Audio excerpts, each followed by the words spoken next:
안녕하세요, 최 팀장입니다.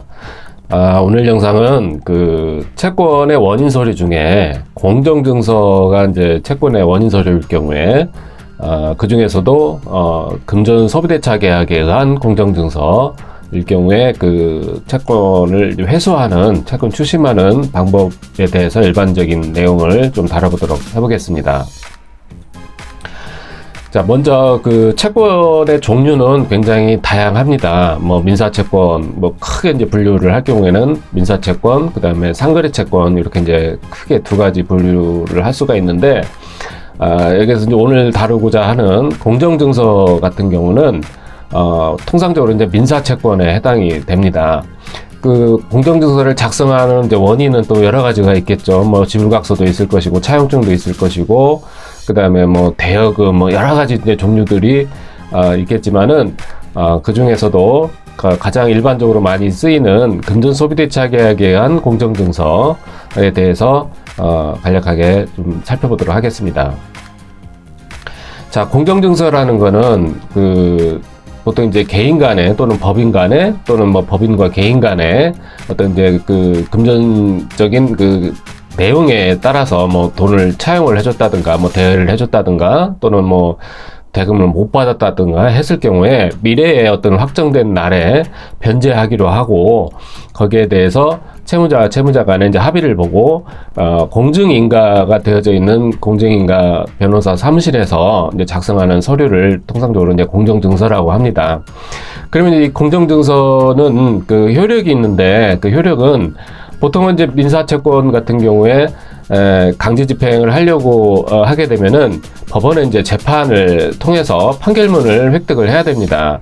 뭐 지급명령이나 또는 민사소송을 통해서 판결문을 획득을 했을 때 채권자가 이제 승소 판결이 되었을 때 그 판결문에 이제 강제 집행력이 부여가 되어져 있습니다. 그게 이제 가장 일반적인 내용이 되겠고요.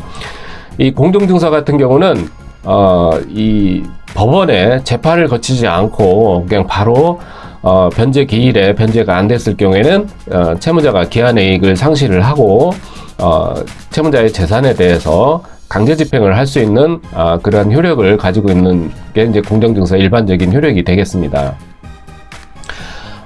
부외로 약소금에 의한 공정증서가 있습니다. 약소금에 의한 공정증서가 있고, 그 다음에 이제 인정서라는 게 있습니다.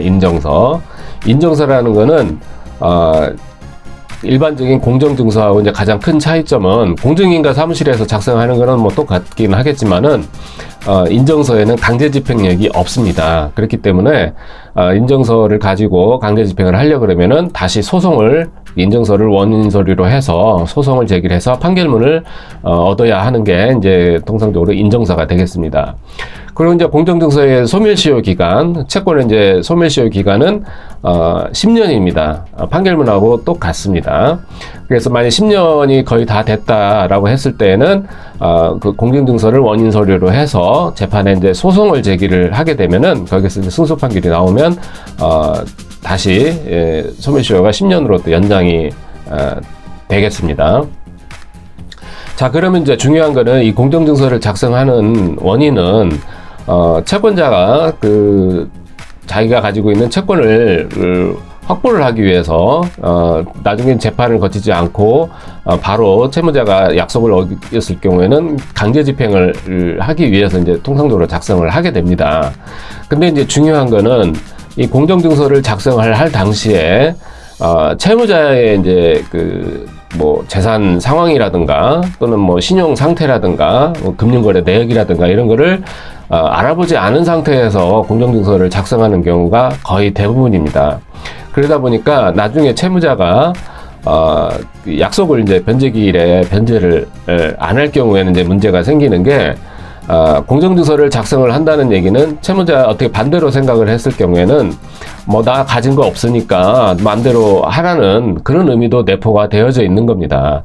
어때 뭐 통상적으로 보면은 채무자와 그 채권자 간에 다툼이 있을 경우나 변제가 안 됐을 경우는 채권자가 뭐 법원에 이제 소송을 제기를 하는 경우가 일반적인 경우가 될 텐데, 이 공정증서는 그런 과정을 이제 생략을 하는 거지 않습니까?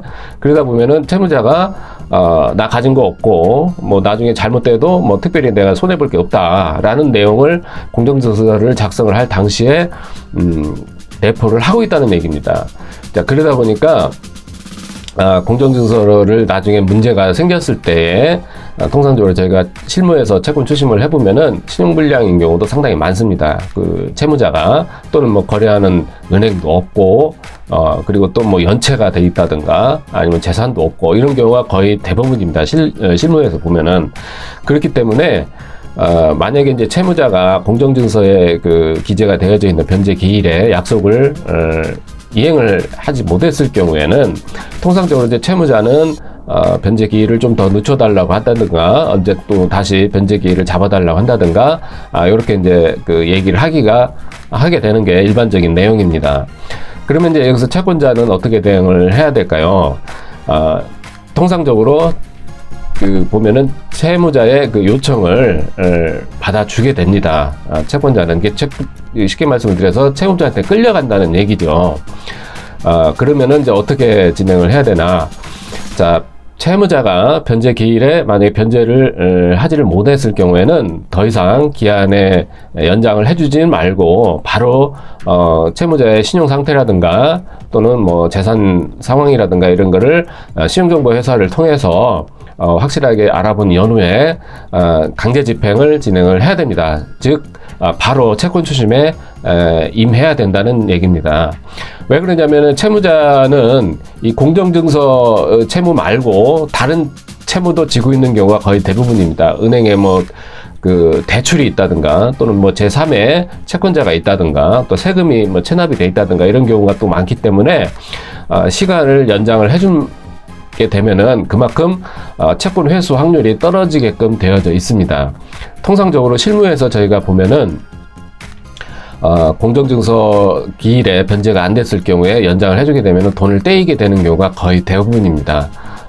채권자 입장에서는 뭐 분명하게 회수가 될 걸로 판단을 하겠지만은 중요한 키포인트는 열쇠는 채무자가 가지고 있는 거거든요. 채무자가 변제 자력이 없다 그러면은 아무리 공정증서를 하더라도 그거는 한낱 휴지 조각에 불과하다 이렇게 이제 말씀을 드릴 수가 있습니다.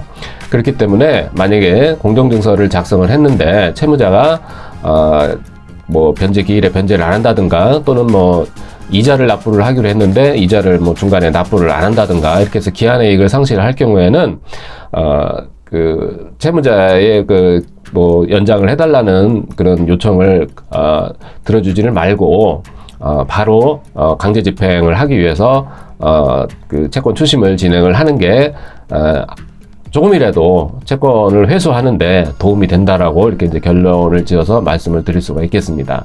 그래서 오늘은 공정증서의 효력과 그 다음에 이제 채무자가 변제를 하지 않았을 경우에 그 공정증서를 어떻게 그 활용을 해야 되나에 대해서 간략하게 알아보는 시간을 가졌습니다.